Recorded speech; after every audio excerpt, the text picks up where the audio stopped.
Hi, Sunday சமையல் வாங்க பார்க்கலாம். இன்னைக்கு நம்ம வீட்டில் என்ன சாப்பாடுன்னு சொல்லிட்டு சுட சுட சாதம்,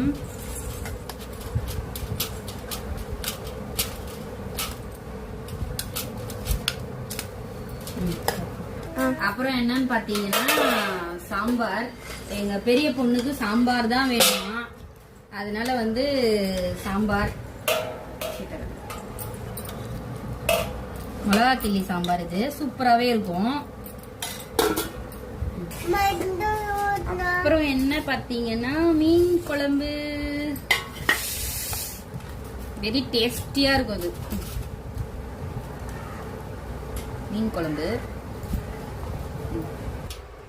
மீன் வறுவல் வந்து வபா மீன், எங்க பொண்ணுக்கு பிடிச்ச மீன். கருவேப்பிலையெல்லாம் போட்டு செம்மையா வறுத்துருக்கு. சாப்பிடலாம் வாங்க.